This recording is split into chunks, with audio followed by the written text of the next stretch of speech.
پھر فرمایا ان اللہ لا یستحی ان یضرب مثلا ما بعوضۃ فما فوقها، بے شک اللہ اس سے نہیں شرماتا کہ وہ مادہ مچھر یا اس سے اوپر کسی چیز کی مثال بیان کرے.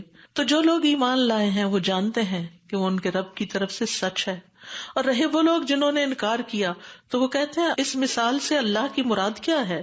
وہ اس سے اکثر لوگوں کو گمراہ کرتا ہے اور اسی سے بہت سو کو ہدایت بخشتا ہے، اور وہ اس مثال سے گمراہ بھی کرتا ہے تو صرف فاسقوں کو. قرآن مجید میں اللہ سبحانہ وتعالیٰ نے لوگوں کو بات سمجھانے کے لیے مثالیں بیان کی ہیں، اس سے بات سمجھنی آسان ہو جاتی ہے. تو وہ یہ کہ مشرکین کے اعمال اور ان کی کچھ مثالیں مکھی وغیرہ سے اور عنکبوت مکڑی سے مثال دی تو ان کو بڑا اعتراض ہوا. مقصد یہ ہے کہ مکھی اور مکڑی تو پھر بڑی ہے، تو اللہ تعالیٰ فرماتے اللہ تو اس سے بھی نہیں شرماتا کہ مچھر کی مثال بیان کرے جو انتہائی حقیر ہلکا پھلکا سا، لیکن اللہ کے نزدیک وہ بھی بڑی مخلوق ہے.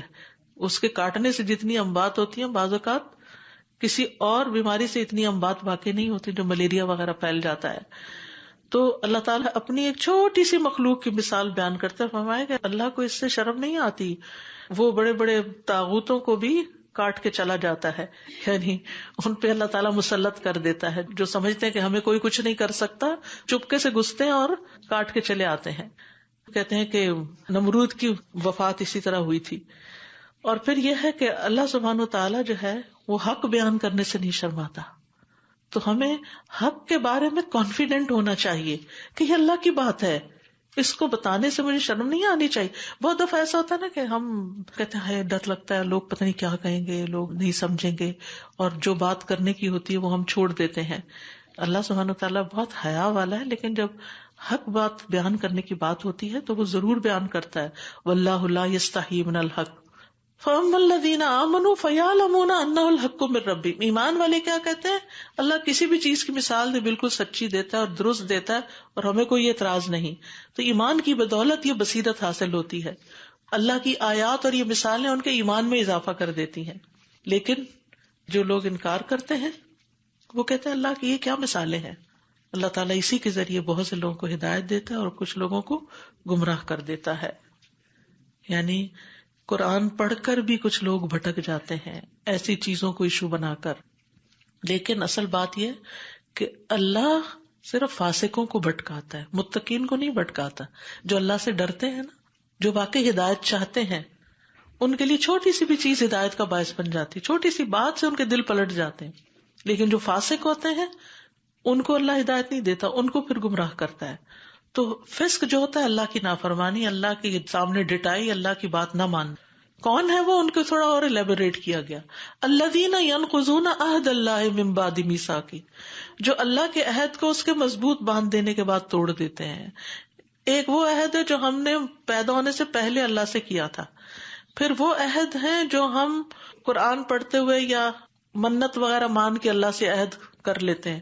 میرا یہ کام تو بس ہو جائے پھر تو میں روزانہ اتنے نفل پڑھوں گی، اور ایسی باتیں قسمیں کھا کے بعض اوقات وعدے کر رہے ہوتے ہیں. اور پھر وہ عہد بھی جو اللہ کا نام لے کر لوگوں سے کر رہے ہوتے ہیں، یہ سب اسی میں آ جاتے ہیں. تو فاسق یہ عہد توڑتے ہیں، یعنی ان کو اپنے عہد کا کوئی مان نہیں ہوتا، کوئی پرواہ نہیں ہوتی. وَيَقْطَعُونَ مَا أَمَرَ اللَّهُ بِهِ أَن يُوصَلَ، اور جس چیز کے جوڑنے کا اللہ نے حکم دیا اس کو کاٹ ڈالتے ہیں. کس چیز کو جوڑنے کا اللہ نے حکم دیا؟ اللہ سے جڑنے کا، اللہ کے دین سے جڑنے کا، نیک لوگوں سے جڑ کے رہنے کا. کتنی چیزیں ہیں جن سے ہمیں جڑنا چاہیے، لیکن وہ کیا کرتے ہیں؟ ان چیزوں سے کاٹ کے رکھتے ہیں، الگ رہتے ہیں. نتیجہ کیا ہوتا ہے؟ پھر جی بھر کے اللہ کی نافرمانی کرتے ہیں اور وہ زمین میں فساد کرتے ہیں. فساد کس سے ہوتا ہے؟ گناہوں سے، چاہے اللہ کے حق میں ہو چاہے بندوں کے حق میں ہو. یہی لوگ دراصل خسارہ پانے والے ہیں، نقصان اٹھانے والے ہیں. اور جہاں تک رشتہ داروں سے کاٹنا ہے تو رسول اللہ صلی اللہ علیہ وسلم نے فرمایا قطع رحمی کرنے والا جنت میں داخل نہ ہوگا. اسی طرح غیر رشتہ داروں سے، دوستوں سے تعلقات کاٹ لینا، ناراض ہو کے بیٹھ جانا، بول چال بند کر دینا، یہ ساری چیزیں ہمارے دین میں ناپسندیدہ ہیں. اگر دو مسلمان آپس میں لڑ لیں اور 3 دن تک ایک دوسرے سے نہ بولیں اور اس حال میں پھر کوئی مر جائے تو وہ جنت میں نہیں جائے گا. یعنی انسانی تعلقات بھی بڑے اہم ہیں. تو ہمیں جڑنا ہے کس کس سے؟ اللہ سے، اس کے رسول سے، دین والوں سے، نیک مجلسوں سے، رشتہ داروں سے ان کے حق دیتے رہنا ہے. وَيُفْسِدُونَ فِي الْأَرْضِ أُولَٰئِكَ هُمُ الْخَاسِرُونَ. كَيْفَ تَكْفُرُونَ بِاللَّهِ، تم اللہ کا انکار کیسے کر سکتے ہو؟ وَكُنْتُمْ أَمْوَاتًا، وَكُنْتُمْ أَمْوَاتًا، تم مردہ تھے، کچھ بھی نہیں تھے، دنیا میں آنے سے پہلے کہاں تھے ہم؟ فَأَحْيَاكُمْ، اس نے تمہیں زندگی بخشی، آج ہم زندہ ہیں الحمدللہ. ثُمَّ يُمِيتُكُمْ، پھر وہ تم کو موت دے گا. ثُمَّ يُحْيِيكُمْ، پھر وہ تمہیں زندگی دے گا. کون سی زندگی ہے یہ؟ قبر کی بھی اور آخرت کی بھی. ثُمَّ إِلَيْهِ تُرْجَعُونَ، پھر تمہاری واپسی اس کی طرف ہے. کیسے تم اس کا انکار کر سکتے ہو؟ اسی نے تمہیں بھیجا، اسی کی طرف تم واپس جاؤ گے تو اس کی مرضی کے خلاف زندگی بسر کرو گے؟ کیا منہ لے کر جاؤ گے؟ اللہ کی نعمتوں کو یاد رکھو. هو الذی خلق لکم ما فی الارض جميعا، کون ہے اللہ؟ وہی تو ہے جس نے تمہارے لیے زمین میں جو کچھ ہے سارے کا سارا پیدا کیا. ثم استوى الی السماء، پھر آسمان کی طرف متوجہ ہوا. فسواہن سبع سماوات، اور ان کو ٹھیک ٹھیک کر کے 7 آسمان بنا دیا. وَهُوَ بِكُلِّ شَيْءٍ عَلِيمٌ، اور وہ ہر چیز کا خوب علم رکھنے والا ہے. تو اس سے یہ پتہ چلتا ہے کہ زمین میں جو کچھ ہے کس کے لیے بنا ہے؟ ہمارے لیے. لیکن ہمیں کیا کرنا ہے؟ اسے اچھے طریقے سے استعمال کرنا ہے. اللہ تعالیٰ اپنی نعمتیں یاد کرا رہا ہے. تم اللہ کا انکار کرتے جس نے تمہیں یہ سب کچھ دیا. گنو تو صحیح کیا کچھ ہے اس زمین میں. گن سکتے ہیں؟ نہیں گن سکتے. ان گنت نعمتیں. وَإِن تَعُدُّوا نِعْمَتَ اللَّهِ لَا تُحْصُوهَا، اللہ کی نعمتیں گننا چاہو گن نہیں سکتے. اتنا کچھ اس نے تمہیں دیا، اس کا تم انکار کرتے ہو. یہ کہاں سے آ گیا سب کچھ؟ خود سے تو نہیں ہے سب کچھ. تم چھوٹی سی چیز بنانا چاہتے ہو، کتنی پلاننگ کرتے ہو، کتنی ریسرچ کرتے ہو، کتنی محنت کرتے ہو، پھر وجود میں آئی اور زمین آسمان اور زمین کی ساری چیزیں خود بخود بن گئی. How come? یہ کیسے ہو سکتا ہے؟ اور پھر نہ صرف یہ کہ زمین آسمان اس نے بنائے، ایک نہیں 7 آسمان بنائے، اور وہ سب کچھ خوب جانتا ہے. اس کا علم ہر چیز پر محیط ہے. اور پھر انسان کی تخلیق کا قصہ، انسان کہاں سے آیا اس زمین پر. وَإِذْ قَالَ رَبُّكَ لِلْمَلَائِكَةِ إِنِّي جَاعِلٌ فِي الْأَرْضِ خَلِيفَةً قَالُوا أَتَجْعَلُ فِيهَا مَن يُفْسِدُ فِيهَا وَيَسْفِكُ الدِّمَاءَ وَنَحْنُ نُسَبِّحُ بِحَمْدِكَ وَنُقَدِّسُ لَكَ قَالَ إِنِّي أَعْلَمُ مَا لَا تَعْلَمُونَ. اور جب آپ کے رب نے فرشتوں سے کہا کہ میں زمین میں ایک خلیفہ بنانے والا ہوں. خلیفہ کا مطلب ہوتا ہے جو پیچھے آئے کسی کے. اس کا ایک معنی کیا گیا اللہ کا خلیفہ، لیکن یہ معنی درست نہیں، کیونکہ خلیفہ اس کا ہوتا ہے جو خود غائب ہو، تو اللہ تعالیٰ تو غائب نہیں ہے نا، تو اس لیے یہ معنی درست نہیں. دوسرا ہے خلیفہ پچھلے لوگوں کا جانشین، یعنی ہم اپنے پردادا دادا باپ کے بعد پھر ہم زمین پر ہیں، پھر ہماری نسلیں آگے، اور پھر اسی طرح جنات کے بعد انسان کو پیدا کیا گیا، یعنی جنات کا خلیفہ کا لفظ مانا بعد میں آنے والا. تو اللہ نے ہمیں ایک دوسرے کا جانشین بنایا، یعنی ایک کے بعد ایک نسل آتی ہے. تو اللہ تعالیٰ یہ دیکھنا چاہتا ہے کہ ہم عمل کیسے کرتے ہیں. ثم جعلناکم خلائف فی الارض من بعدہم لننظر کیف تعملون. تو اللہ سبحانہ وتعالیٰ نے انسان کو جو پیدا کرنے کا ارادہ کیا تو فرشتوں کے سامنے اپنا پلان رکھا. اس سے مراد یہ نہیں کہ سارے فرشتے نا، فرشتوں کی ایک جماعت تھی. ہو سکتا ہے جبریل اور اسرافیل اور یہ بڑے بڑے فرشتے ہوں ان کے سامنے، جو اللہ کے مقرب فرشتے ہیں، جو عرش کو اٹھانے والے فرشتے ہیں. تو انہوں نے کہا اتجعل فیہا من یفسد فیہا ویسفک الدماء.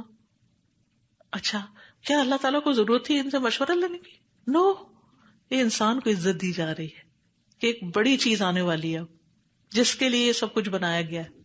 تو فرشتوں کو کیسے پتا چل گیا کہ انسان فساد کرے گا؟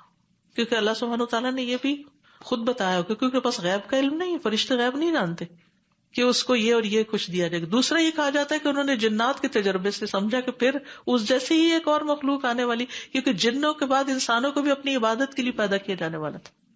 اتجعل فیہا من یفسد فیہا ویسفک الدماء، اور وہ خون بھی بہائے گا، نہیں لڑ لڑ کے جھگڑ کے حد درجے میں فساد کرے گا کہ جانے بھی لے لے گا، اور وہ ان کی بات کے لحاظ سے صحیح ہوئی. وَنَحْنُ نُسَبِّحُ بِحَمْدِكَ وَنُقَدِّسُ لَكَ، اور ہم آپ کی حمد کے ساتھ آپ کی تسبیح کرتے ہیں. تسبیح کہتے ہیں اللہ تعالیٰ کو پاک قرار دینا ہر نقص سے، اور پھر یہ کہ اللہ کے کمال میں کوئی نقص نہیں، ہر طرح سے مکمل کامل ہے. اور اللہ تعالیٰ مخلوقات کی مماثلت سے، یعنی مخلوق جیسا ہونے سے پاک ہے. وَنُقَدِّسُ لَكَ، اور تیرے لیے پاکیزگی بیان کرتے ہیں.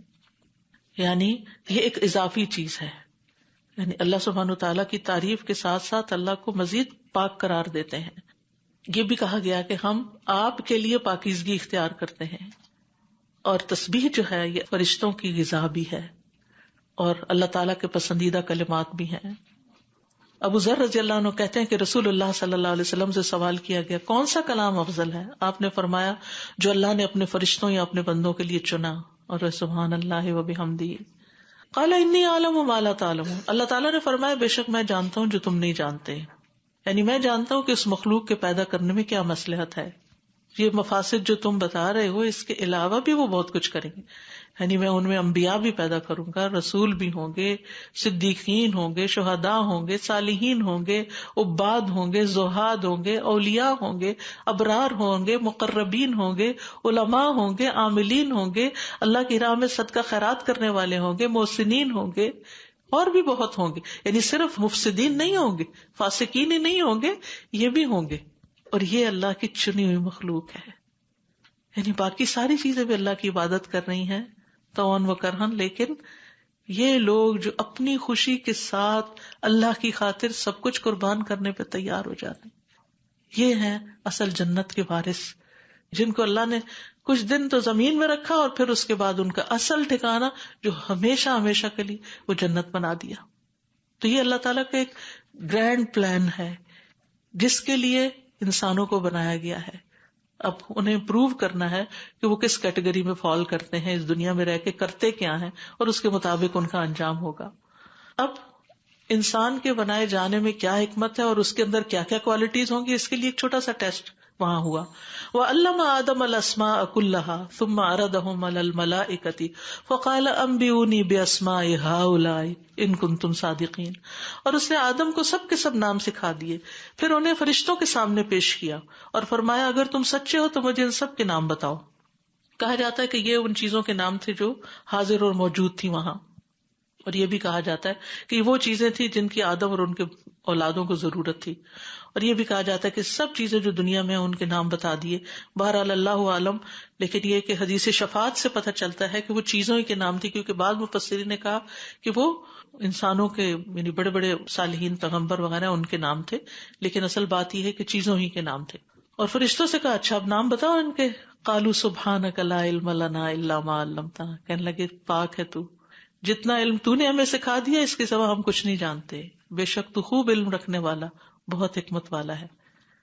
اب اس علم کی بنا پر آدم علیہ السلام کی گویا انسانوں کے ریپریزنٹیٹو نمائندہ آدم علیہ السلام کی فضیلت فرشتوں پر ثابت ہو گئی. تو اس سے یہ پتہ چلتا ہے کہ علم کتنی بڑی نعمت ہے، اور علم کے ساتھ ہی انسان کا عمل بڑھتا ہے. اگر عمل کی نیت سے انسان علم حاصل کرے اور اس سے اس کے اللہ کے ہاں درجات بڑھتے ہیں. اس سے یہ بھی پتہ چلتا ہے کہ جس انسان سے علم کی کوئی بات پوچھی جائے اور اسے نہ پتا ہو تو وہ یہی کہے سبحانک لا علم لنا الا ما علمتنا، میں اس کو نہیں جانتا، جیسے فرشتوں نے کہا. اور ویسے بھی ظاہر ہے کہ جب اللہ نے سکھایا نہیں تو غیب کا علم تو ان کے پاس نہیں تھا، اور انہوں نے اللہ ہی کی تعریف بیان کی، انک انت العلیم الحکیم، اصل علم والا تو ہے، علم کا منبع بھی وہی ہے، یعنی کہ وہیں سے ہی علم سب کو ملتا ہے. اور صرف علم نہیں، اس کے ساتھ حکمت بھی ہے. قال یا آدم انبئهم باسمائهم فلما انبأهم باسمائهم قال الم اقل لكم انی اعلم غیب السماوات والارض واعلم ما تبدون وما کنتم تکتمون. فرمایا اے آدم تم انہیں بتاؤ ان چیزوں کے نام. پھر جب اس نے انہیں ان کے نام بتا دیے تو فرمایا کیا میں نے تمہیں کہا نہ تھا کہ بے شک میں آسمانوں اور زمین کے غیب جانتا ہوں، اور میں جانتا ہوں جو تم ظاہر کرتے ہو جو تم چھپاتے ہو. تو بہرحال آدم علیہ السلام نے ان چیزوں کے نام بتائے، اور پھر اللہ سبحانہ و تعالیٰ نے فرمایا کہ اصل علم تو میرے پاس ہے، یعنی غیب کا علم، اور میں وہ بھی جانتا ہوں جو تم نے ظاہر کیا، اور میں وہ بھی جانتا ہوں جو تم چھپاتے ہو. فرشتوں کے دل میں کیا تھا، اور بعض کہتے ہیں کہ وہاں ابلیس بھی تھا اس مجلس میں، تو جو اس کے دل میں حسد اور بغض تھا آدم کے خلاف، وہ جل اٹھا آدم کی برتری پر، اس کی طرف بھی اشارہ کر دیا کہ جو تم نے دل میں چھپایا ہوا یہ بھی مجھے پتا ہے. بہرحال اس آیت سے علم کی فضیلت پتہ چلتی ہے، اور عالم کی فضیلت پتہ چلتی ہے. رسول اللہ صلی اللہ علیہ وسلم کے سامنے 2 آدمیوں کا تذکرہ کیا گیا جن میں سے ایک عابد تھا اور دوسرا عالم تھا. آپ نے فرمایا عالم کی فضیلت عابد پر اس طرح ہے جس طرح میری تمہارے ادنی ترین آدمی پر. تو اس لیے ہمیں علم کا حریص ہونا چاہیے. لیکن ہم زیادہ حریص کس چیز کے ہیں؟ ہم سب جانتے ہیں ہمارے ہم و غم کیا ہیں. ہم کس چیز کی فکر زیادہ کرتے ہیں, کس چیز سے محبت زیادہ کرتے ہیں. جس کو علم سے محبت ہوتی ہے نا, تو وہ اس کے لیے پھر قربانیاں بھی دیتا, وہ اس کے لیے تھکتا بھی ہے, وہ اس کے لیے اپنی پسندیدہ چیز چھوڑ دیتا. دیکھیے محبت ہمیشہ قربانی مانگتی ہے نا. اگر آپ دعویٰ کرتے ہیں مجھے علم سے محبت ہے, تو پھر آپ جلدی اٹھے اور واقعی آپ نے ثبوت دیا کہ آپ کو قرآن سے محبت ہے, علم سے محبت ہے, دین سے محبت. حالانکہ آپ میں سے میرا خیال ہے کہ شاید 99% نے سورۃ البقرہ پہلے سے پڑھ رکھی ہوگی, یا سن رکھی ہوگی, یا جانتے ہوں گے یہ مضامین. لیکن علم ایک دفعہ حاصل کرنے سے نہیں آتا, اس کو تازہ رکھنا پڑتا ہے. جیسے گھر کو روز ڈسٹنگ کر کے صاف کر کے چمکاتے ہیں, تو اس کو بھی چمکانا پڑتا ہے. علم کی شائن اتنی ہی زیادہ بڑھتی جاتی ہے, اس کا نور اتنا ہی بڑھتا جاتا ہے جتنا زیادہ ہم اس کو بار بار پڑھتے چلے جاتے ہیں. اور پھر آپ دیکھیے عزت کیسی, طالب علم کے لیے فرشتے جو ہیں اپنے پر بچھاتے ہیں. یہاں سے بھی طالب علم کی فضیلت پتہ چلتی ہے کہ فرشتے اس کی عزت اور اکرام کرتے ہیں. جنت کا رستہ آسان ہوتا ہے. تمام مخلوق طالب علم کے لیے استغفار کرتی ہے. آپ علم حاصل کرنے میں بیٹھے ہوئے نا, چیونٹیاں تک آپ کے لیے دعائیں کر رہی ہیں کہ اللہ ان کو بخش دے. رسول اللہ صلی اللہ علیہ وسلم نے فرمایا علم والوں کے لیے ہر چیز یعنی مخلوق بخشش کی دعا کرتی, حتیٰ کہ سمندر میں مچھلیاں بھی. اور ایک اور روایت میں چیونٹیوں کا ذکر بھی آتا ہے. وَإِذْ قُلْنَا لِلْمَلَائِكَةِ اسْجُدُوا لِآدَمَ فَسَجَدُوا إِلَّا إِبْلِيسَ, اور جب ہم نے فرشتوں سے کہا تم آدم کو سجدہ کرو تو ان سب نے سجدہ کیا سوائے ابلیس کے. ابا, انکار کر دیا, واستکبر اور تکبر کر دیا. وکان من الکافرین, اور کفر کرنے والوں میں سے ہو گیا, اللہ کی بات نہیں مانی. سجدے کا لفظی معنی ہوتا ہے عاجزی کرنا اور گڑ گڑانا, اور اس کی انتہا زمین پر پیشانی ٹکانا ہے. اور یہ سجدہ جو تھا یہ تعظیمی سجدہ تھا, سجدہ عبادت نہیں تھا. یاد رکھیے 2 طرح کا سجدہ ہوتا ہے, ایک سجدہ عبادت اور سجدہ تعظیم. پچھلی شریعتوں میں سجدہ تعظیم کی اجازت تھی, اور یہ بھی اللہ کا حکم تھا. آدم کو سجدہ کرنے کا حکم دیا گیا, تو اصل چیز اللہ کا حکم ہے نا عبادت میں. لیکن ہماری شریعت میں سجدہ تعظیم بھی منع ہے. اور اس میں آپ دیکھیے کہ رکوع کی حد تک بھی جھکنا کسی کے آگے منع ہے. یہ بھی نہیں کرنا چاہیے, کیونکہ بعض لوگ جب کسی سے ملتے ہیں, کچھ کلچرز میں نے دیکھا ہے کہ وہ باقاعدہ جھک جاتے ہیں. اس طرح نہیں کرنا چاہیے. ہاتھ ملائیں, گلے ملیں, پیار کریں, لیکن جھکنا نہیں. ٹھیک ہے نا. تو ہماری شریعت میں اس کی اجازت نہیں. فسجدوا الا ابلیس, ابلیس کا سجدے سے انکار اس کے حسد کی وجہ سے تھا, اس کے تکبر کی وجہ سے تھا, کیونکہ ابلیس اپنے آپ کو بہتر سمجھتا تھا. وہ کہتا تھا انا خیر من, میں اس سے بہتر ہوں. اس کی وجہ کیا تھی؟ بعض روایات میں آتا ہے کہ اس کا نام عزازیل تھا. ابلیس کا نام پہلے کیا تھا؟ عزازیل.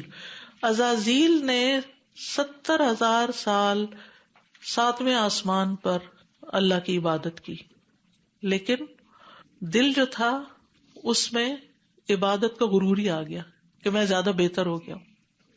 تو یاد رکھیے, اگر علم تکبر پیدا کرے, اگر عبادت تکبر پیدا کرے, تو وہ دراصل انسان کی ذلت کا راستہ کھولتی ہے. کبھی بھی چاہے حسن ہو, مال ہو, علم ہو, دولت ہو, اولاد ہو, کسی چیز پہ تکبر نہ کرے. تکبر کیا ہے؟ لوگوں کو حقیر سمجھنا اور حق کا انکار کرنا. بہرحال ابلیس نے کیا کیا؟ اللہ کے حکم کا انکار کیا اور آدم کے آگے جھکنے سے انکار کیا. اور ہم نے کہا اے آدم, تم اور تمہاری بیوی جنت میں رہو, اور اس میں سے جہاں سے چاہو دونوں بے روک ٹوک کھاؤ, لیکن اس درخت کے پاس نہ جانا ورنہ تم دونوں ظالموں میں سے ہو جاؤ گے. اللہ تعالیٰ نے آدم علیہ السلام کو عزت بخشی, انہیں جنت میں ٹھہرایا. اس کے بارے میں بھی علماء میں بڑے آراء ہیں کہ وہ جنت آسمان پہ ہے یا زمین پہ ہے. بعض کہتے ہیں وہ عدن میں تھی, یعنی یمن کے علاقے کا کوئی باغ تھا, لیکن اہبطوا کا لفظ یہ بتاتا ہے کہ وہ اوپر ہی تھی. اور یہ کہ وَأَنَّكَ لَا تَجُوعُ فِيهَا وَلَا تَعْرَىٰ, تو جنت میں نہ بھوکے پیاسے ہوگے اور نہ ہی ننگے ہوگے, لباس بھی ملے گا, سب کچھ ملے گا. تو اس لیے وہ وہیں کی. دوسرا یہ ہے کہ اللہ سبحانہ وتعالیٰ نے ان کو ان کی بیوی کے ساتھ, پہلے ان کی بیوی کو آدم علیہ السلام کی پسلی سے پیدا کیا, ساتھی بنایا اور کہا جہاں سے چاہو کھاؤ پیو, عیش آرام سے رہو, بس ایک درخت کے پاس نہیں جانا, ایک ممانعت. اب دیکھیے دنیا میں بھی ہمارے لیے بہت سی چیزیں مباح ہیں. خلق لکم ما فی الارض جميعا, لیکن کچھ چیزوں کی نشاندہی کر دی گئی، چند چیزوں کی یہ نہیں کرنے، وہی ہمارے لیے بڑی مصیبت ہے کہ یہ کیوں منع کیا. ہم کہتے ہیں اسلام میں تو بس یہی ہے، نہ کرو نہ کرو نہ کرو، ہر چیز نہ کرو. نہیں، وہ چند خواہشات ہیں جن پہ پابندی لگائے گی جو فساد کا باعث بنتی، اور ہم کہتے ہیں کہ ان سے کیوں ہمیں روکا جا رہا ہے. تو بہرحال آدم علیہ السلام کو یہ عزت بخشی گئی، انہیں بہترین جگہ پر ٹھہرایا گیا، اور ایک درخت سے بس روکا گیا. وہ کس چیز کا درخت تھا نہیں پتا، بعض کہتے ہیں گندم کا تھا، نہیں ہمیں نہیں معلوم وہ کس چیز کا، اور نہ ہی اس کے پیچھے جانے کی ضرورت ہے. اب ہوا کیا، شیطان نے ان کو پھسلا دیا وسوسے ڈال کے. بعض کہتے ہیں شیطان جنت میں کیسے پہنچ گیا، تو اس کے لیے بعض نے یہ تعویل کی کہ وہ سانپ کی شکل میں گیا تھا، وہاں اصلی شکل میں نہیں تھا. بہرحال اللہ ہی بہتر جانتا ہے، لیکن کیونکہ قرآن نے بتا دیا کہ شیطان نے پھسلایا تھا تو وہ شیطان ہی تھا. اور ان دونوں کو جنت سے نکلوا دیا جس میں وہ تھے، اور ہم نے کہا اتر جاؤ اتر جاؤ یہاں سے، تم ایک دوسرے کے دشمن ہو گئے، اور تمہارے لیے زمین میں ایک مدت تک ٹھکانا اور فائدہ اٹھانا ہے. شیطان نے مسلسل وسوسے ڈال ڈال کے اور قسم کھا کے ان کو پھسلایا تھا. سب سے پہلی جھوٹی قسم جو کھائی گئی تھی وہ شیطان نے کھائی تھی، اور آدم اور حوا کے سامنے کھائی تھی، اور ان کو ایسے دھوکا دیا تھا. آج بھی دنیا میں ایسے لوگ ہیں جو بعضوں کو صرف جھوٹ بول کے نہیں، جھوٹی قسمیں کھا کے آپ کو دھوکا دیتے ہیں اور غلط رستے پہ لے جاتے ہیں. یہ بہت سی جھوٹی محبتوں کی کہانیاں جس میں لڑکیوں کو پھسلا لیا جاتا ہے، اس میں بھی بعضوں کے جھوٹے وعدے ہوتے ہیں، اور انجام آپ نے دیکھا ہوگا محبت کی شادیوں کا عمومی طور پر. یعنی میں نہیں کہتی سب کی سب، لیکن اس طرح کی بہت سی مثالیں ملتی ہیں. تو یہ جھوٹی قسم جو ہے یہ ڈبو دینے والی ہے، انسان کو برباد کر دینے والی ہے. قسم ویسے نہیں کھانی چاہیے، لیکن جھوٹی تو اور بھی زیادہ بری چیز. اب کیا ہوا، شیطان نے تو انکار کیا تھا سجدے سے، لیکن آدم علیہ السلام سے جو غلطی ہوئی تو انہوں نے کیا کہا، اپنے رب سے معافی مانگ لی. پھر آدم نے اپنے رب سے کچھ کلمات سیکھ لیے اور معافی مانگی، تو اس نے یعنی اللہ نے اس پر مہربانی کی. بے شک وہ بہت توبہ قبول کرنے والا، نہایت رحم کرنے والا ہے. وہ کلمات کیا تھے، ربنا ظلمنا انفسنا وان لم تغفر لنا وترحمنا لنکونن من الخاسرین. جب بندہ اللہ کی طرف رجوع کرتا ہے تو اللہ مہربان ہو جاتا ہے. اس لیے غلطی تو ہر ایک سے ہو سکتی، لیکن بندے کی عظمت بندہ بننے میں، بندے کی عزت بندگی میں ہے، عبادت میں، اللہ کی طرف پلٹنے میں ہے. انہ هو التواب الرحیم. اللہ تعالیٰ کے دو نام ہیں کہ اللہ تعالیٰ بہت کثرت سے معاف کرتا ہے، توبہ قبول کرتا ہے، وہ بڑا ہی مہربان ہے.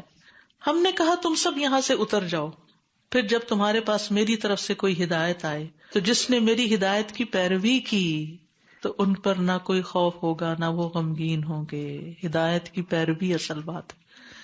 تو یہ ہم نے سورۃ فاتحہ میں کیا مانگے تھے، اہدنا الصراط المستقیم. اللہ تعالیٰ نے ہمیں کیا دی، ذالک الکتاب لا ریب فیہ ھدی للمتقین. اور اب ہمیں کرنا کیا ہے، اس ہدایت کی پیروی کرنی ہے، اس کے مطابق زندگی بسر کرنی ہے. اور سب سے بہترین ہدایت اللہ کی دی ہوئی ہدایت ہے. ان خیر الحدیث کتاب اللہ وخیر الہدی ہدی محمد. قرآن و سنت کو تھامنا گمراہی سے بچنے کا باعث ہے. فائدہ کیا ہوگا، فلا خوف علیہم ولا هم یحزنون. قیامت جب آئے گی، جنت میں جب بھیجا جائے گا، پورے امن میں آ جائیں گے، مطمئن ہوں گے، خوش ہوں گے، اور اس بات پہ خوش ہوں گے کہ شکر ہے اس اللہ کا جس نے ہمیں اطاعت کی توفیق دی. والذین کفروا وکذبوا بآیاتنا اولئک اصحاب النار ہم فیہا خالدون. اور جنہوں نے انکار کیا اور ہماری آیات کو جھٹلا دیا وہ آگ والے ہیں، وہ اس میں ہمیشہ رہنے والے ہیں. اصحاب النار، صاحب وہ ہوتا ہے جو ساتھ لگا ہوا ہو، تو یعنی یہ آگ ہی ان کو چمٹ جائے گی اور یہ آگ کو چمٹ جائیں گے، تیسری کوئی چیز نہیں ہوگی. عذاب ہی عذاب ہوں گے لیکن اس سے وہ نکل نہیں سکیں گے. جب اہل جنت جنت میں اور اہل جہنم جہنم میں داخل ہو جائیں گے تو ایک آواز دینے والا ان کے درمیان کھڑا ہو کر پکارے گا، اے جہنم والو اب تمہیں موت نہیں آئے گی، اور اے جنت والو اب تمہیں موت نہیں آئے گی، اب یہاں ہمیشگی ہے. خلود خلود، ہمیشگی، ہمیشہ کی زندگی. ہمیں اس زندگی کے لیے تیاری کرنی ہے اور اس تیاری کے لیے قرآن پڑھنا ہے اور اس کے مطابق اپنی زندگیوں کو ڈالنا ہے. اللہ ہمیں اس کی توفیق عطا فرمائے. وآخر دعوانا ان الحمد للہ رب العالمین. اللہ تعالیٰ آپ کا آنا اور بیٹھنا اور سیکھنا اور سمجھنا قبول کرے. اللہ تعالیٰ ہمارے لیے آسانی فرمائے اور ہمارا یہ کورس جو ہے 10 دن کا، اس کو اچھے طریقے سے ہم سے مکمل کروائے، استقامت عطا فرمائے. وآخر دعوانا ان الحمد للہ رب العالمین. السلام علیکم ورحمۃ اللہ وبرکاتہ.